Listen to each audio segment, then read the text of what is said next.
नमस्कार दोस्तों, मेरा चैनल कथा भक्ति सागर में आप लोग का स्वागत है। आज हम कार्तिक स्नान की बहुत ही सुंदर कथा सुनेंगे। एक गांव में एक बुढ़िया माई रहती थी। वो गणेश भगवान की बहुत बड़ी भक्त थी। उनको प्रतिदिन अपना स्नान कराती, पूजा पाठ करती, रोज भोग लगाती। जब कार्तिक का महीना आया तो बुढ़िया माई जाने लगी गंगा स्नान को। तब वो उदास हो गई। वो सोचने लगी कि गणेश जी की अब कौन नहलाएगा, कौन खाना देगा, ऐसे सोच रही थी। उनके घर में एक बहू थी, एक बेटा था, एक बहू थी और उसके 2 बच्चे थे। तो जो बहू थी ना, थोड़ी पागल जैसी थी, मतलब अड़भंगी जैसी थी वो। तो बुढ़िया माई सोचने लगी, इस पगली को तो कुछ समझ में नहीं आता है, ये कैसे करेगी पूजा पाठ। फिर भी वो गंगा स्नान को जब जाने लगी तो उस बुढ़िया माई अपनी बहू से बोली कि देखो, तुम प्रतिदिन गणेश भगवान को जो मूर्ति है उनको नहला देना। उसके बाद जब बच्चों को नहलाओगी तब इनको भी नहला देना। बच्चों को तेल मालिश करोगी तो कर देना। और जब बच्चों को खाना दोगी तो बच्चे को इनको भी खाना दे देना। उसकी बहू कहा कि ठीक है माँ जी, मैं कर लूँगी। जब बुढ़िया माई चली गई तो इधर अपना जब ये बच्चों को नहलाती तो बोलती, जो बहू थी उसकी, तो बोलती कि चल रे गणेशवा, अपने भाषा में बोलती, आओ रे गणेशवा। जैसे अपने बच्चों को बोलती उस तरह से गणेश भगवान को बोलती कि आओ गणेश, मैं तुमको भी नहला दूँ, ऐसे करके बोलती। तो एक बार तो गणेश भगवान नहीं आए, तो दोबारा देखे गणेश भगवान को अपने बच्चों को बुला रही है और जब बच्चे नहीं आए तो बच्चे को चपेट भी लगा रही है। तो उसने कहा, दोबारा कहा गणेश भगवान को, आता है कि नहीं, तुझे सुनाई नहीं दे रहा है, मैं बच्चों को नहला रही हूँ, चल तू भी नहा ले, नहीं तो तुम्हें भी चपेट लगाऊंगी। अब गणेश भगवान डर गए। वो सोचने लगे कहीं ये मुझे भी चपेट ना लगा दे। चुपचाप मंदिर से उठ के और बच्चों के साथ आ गए, बालक का रूप धर के बच्चों के साथ आ गए। और जैसे उसने उनकी बूढ़ी माई की बहू जो थी, जैसे बच्चों को अपने नहलाया वैसा ही गणेश भगवान को नहला दिया।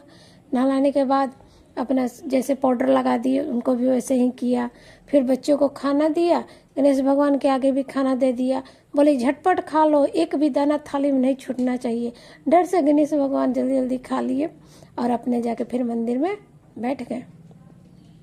प्रतिदिन वो ऐसा ही करती। 1 महीना बीत गया। जब उसकी सासू माँ आई घर से गंगा स्नान करके, तो उसने अपने बहू से पूछा, बहू क्या तुम डेली प्रतिदिन गणेश भगवान को नहलाती थी, खाना भोग लगाती थी?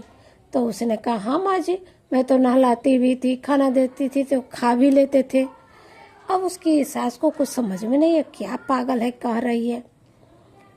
उसने कहा कि ये कैसे हो सकता है, मैं तो इतने दिन से पूजा पाठ कर रही हूँ, सब कर रही हूँ, कभी मेरा खाना तो नहीं खाया, तुम्हारा खाना कैसे खा लिए? लेकिन उसने कहा कि नहीं माँ जी, मैं झूठ नहीं बोल रही हूँ, मैं सच बोल रही हूँ।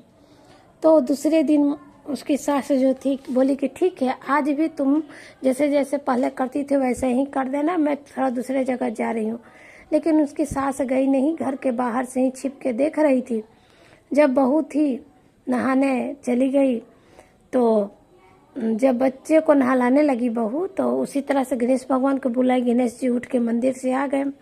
ये सारा बुढ़िया माई देख के और आके बहू के पैरों पर गिर गई। बोली कि मैं इतने साल से पूजा पाठ अर्चना तप कर रही हूँ, मुझे भगवान ने कभी दर्शन नहीं दिए और तुम्हें साक्षात भगवान दर्शन दे दिए।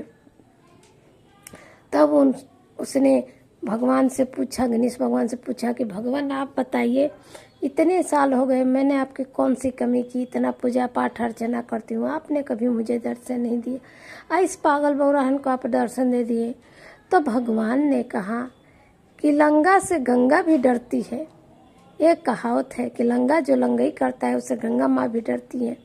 तो ये तो मुझे इस तरह से डांट के बुला रही थी कि आओ नहीं तो तुम्हें चपेट लगाऊंगी, इस तरह से बच्चों को मार पीट रही थी।